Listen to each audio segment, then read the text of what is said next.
A money exodus from Chinese stock markets. The amount, over $180 billion. Is China's world market clout waning? Plus, an emerging investor sentiment, avoid China. A Bank of America survey detailing a pessimistic outlook for China's economy among 200 foreign investors, with experts warning of an even bigger housing crisis than the embattled Chinese property giant Evergrande. What's really going on with China's economy? What do you think? Let us know below and subscribe if you haven't already.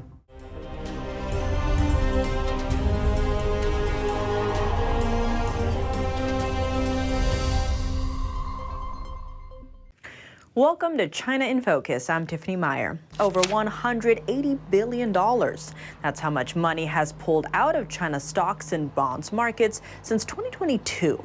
The shift speeding up China's apparent decoupling with the West and reducing China's clout among global investors. That $180 billion outflow is a deep cut, amounting to a 17% drop. That's based on Bloomberg's calculations from China's central bank data. In August alone, about $12 billion in foreign investment flew out of China, also breaking records. This comes as China's economy is reeling, a crisis in the real estate sector deepening and tensions with the West on the rise. While foreign investments are shifting away, China's domestic economy isn't looking good either. Its youth unemployment rate hit a record 21% in August. It got so severe that Chinese authorities stopped updating it for fear of damaging its reputation as a manufacturing hub. For the Chinese Communist Party, clusters of educated and unemployed young people in big cities could become a challenge to its authority.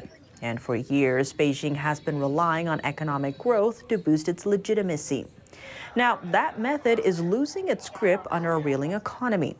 Provincial governments in China are in trouble as well. Most of them have run out of money, with the outstanding bill standing at over $5 trillion. Many regions are at risk of default.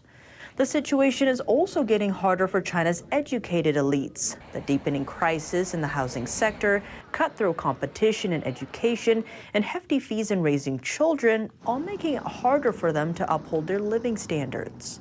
None of them expect the Chinese economy to get better over the next year. Avoid China. That's what investors are saying, according to a Bank of America survey. The bank surveyed investors with $616 billion in assets under management. It found that few are confident the country's economy will improve in the near future. That response is a night and day difference from February, when nearly 80% said China's economy would make headway.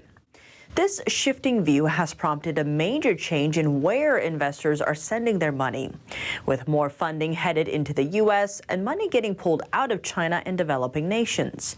Investors cite China's real estate troubles as the #1 factor that could cause the next global credit crisis. The pessimistic outlook on China's property sector also sent Chinese stock prices plunging. Mainland Chinese listings on the China Securities Index, a major Chinese stock market indicator, fell to the lowest level this year. Dark skies are on the horizon for the world's most debt-ridden property developer. Shares of China's Evergrande group took a nosedive Monday, dropping a massive 25% in the morning. What sent investors running for the hills? Beijing may be planning a new probe into the giant. That's after Chinese police detained certain staff members who work for the company's wealth management department. It's reportedly headed by General Manager Du Liang, also the unit's legal representative. Police in China's Shenzhen city confirmed the incident on social media, saying they took criminal compulsory measures against Du and other suspected criminals at Evergrande. The statement didn't say how many were detained, what charges were imposed, or when they were taken into custody. The incident follows the company's return to public trading after a 17-month suspension through August 28th. A bigger-than-ever housing crisis is looming over China. The nation's largest private property developer, Country Garden, now on life support as investors and buyers back out of the real estate industry. Over the years, the company has spent much of its efforts building up the epicenter of China's real estate sector, rural cities and industrial areas. And that sector drives China's economic growth. But what's behind the downturn? The answer, debt-laden local governments and a mass exodus of residents. Just 2 years ago, China Evergrande Group, another property giant, popped the regime's real estate bubble after flourishing in borrowed money for decades. The housing industry contributes about a quarter of China's GDP. Economists predict that Chinese real estate crisis will likely be prolonged. More on China's real estate crisis. Last month, housing prices dove to their cheapest point in almost a decade. Beyond that, data on the cost of new homes is also seeing a downturn. What caused the nationwide decline? Experts point out 3 factors: low purchasing power among buyers, low profit expectations, and that the supply of homes now exceeds demand. Back to the declining data, housing prices are facing a 15 to 25% drop, according to real estate agencies. And that figure even holds for high-end communities in China's major cities, which are supposed to be more stable. The data shows a notable contrast compared to China's official data, which reflects the biggest price drop at just 6%. China's official statistic bureau relies on surveys of market research, which may not be transparent or up to date. Last month, investments in China's property sector also fell by almost a fifth. That's despite recent strategies and measures from Beijing to counteract the fall, like cutting the mortgage rate and reducing the minimum for down payments. Worth noting, Beijing set a 5% GDP growth goal for the year early in March, but its economic woes are progressing, with only 3 months left to recover before 2024. And more on the money front, China's central bank just lifted temporary curbs on gold imports last Friday. Experts warn authorities often stockpile gold while preparing for war, and that Beijing may be gearing up ahead of potential sanctions that could get slapped on the country because of it. Some liken the situation to Russia's invasion of Ukraine. Moscow chose to link gold with its currency, the ruble. That's to cope with depreciation under Western sanctions. Back to the latest ban removal, the restriction was originally levied to stabilize China's currency, the RMB, also known as the yuan.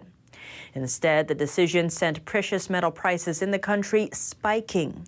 Now, the largest gold buyer year to date, China owns over 18,000 tons of gold.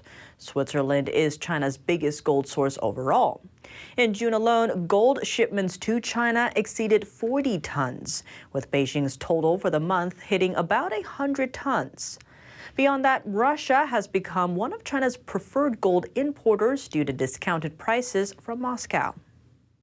Chinese investments in Brazil are at their lowest in over a decade, plunging by almost 80% in 2022 compared with the previous year. That's despite China's status as Brazil's largest trading partner. Last year, China funneled $1.3 billion in investment dollars into the country.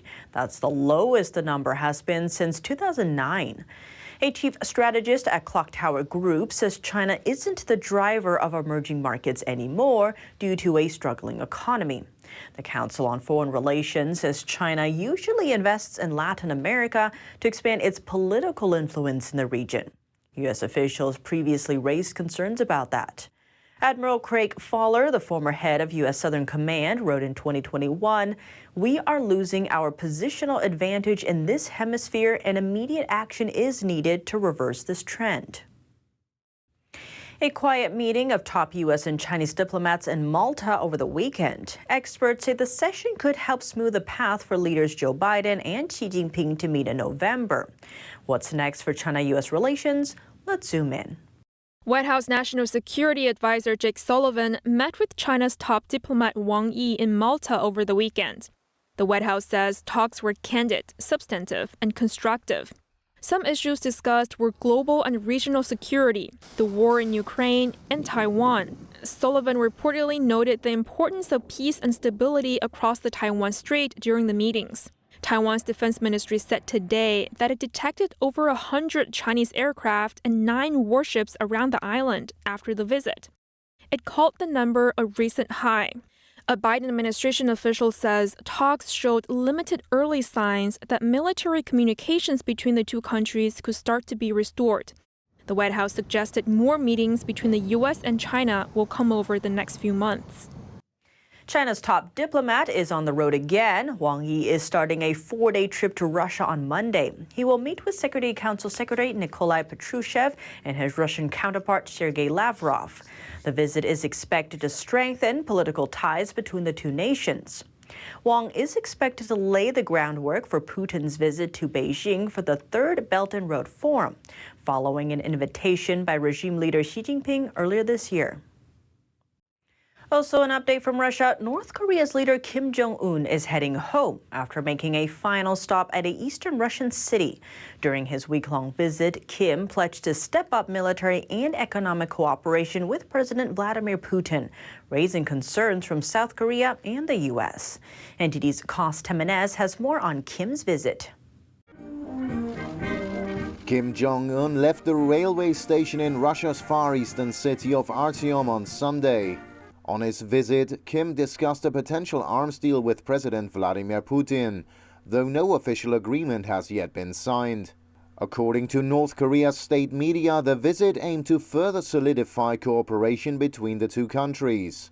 Upon his departure, a Russian official gave Kim several military gifts, including 5 explosive kamikaze drones, a reconnaissance drone, and a bulletproof vest. During his trip, Kim visited multiple military, educational, as well as cultural facilities, including a Russian fighter jet factory that is under Western sanctions. Meanwhile, South Korea and the United States warned against any weapons trade and other military cooperation between Russia and North Korea, in light of Russia's continued invasion of Ukraine, as well as North Korea's nuclear programs. It was Kim's first official overseas trip since the COVID pandemic. Cos Temenez, NTD News. The United Nations is looking favorably on Taiwan. A top official was asked last week about Taiwan's appeal to be included in the body. Here's a look. Madam DSG, do you believe that Taiwan's exclusion from the UN under the current guidelines hold back implementation of the 2030 goals? I think exclusion of anyone holds back the goals. We said leave no one behind, and I think member states have to find a way to make sure that we are not in that position where we're excluding people. Every person matters, whether it's Taiwan or otherwise, and I think it's really important for member states to find a solution to that. Taiwan has long called on the United Nations to admit it as a member, but under a 1971 UN resolution, only the People's Republic of China is recognized as the legitimate representative of China to the group. A UN deputy spokesperson added that UN sticks to the One China policy. Taiwan has its own government independent of Communist China, but Beijing claims it as part of its territory and threatens to take over the island by force if necessary. That's it for today's China in Focus on YouTube. We're now sharing a shortened version of our program here after being demonetized for 2 years. Here's what to look out for in our second half. Huawei's bombshell debut. The Chinese tech giant quietly unveiling its first 5G smartphone using China-made chips. Now U.S. lawmakers are calling for tighter export controls. Why? Because Huawei can't access 5G chips or chip-making technology from overseas due to Washington's export restrictions. How did China manage to do it? And what role does politics play in this big announcement? We sat down with John Pelson, author of Wireless Wars and former Chief Convergence Officer for British Telecom, for details. The full episode is available on our partner platform, Epic TV. To sign up, click the link down below. Thanks for watching China in Focus. I'm Tiffany Meyer. See you tomorrow.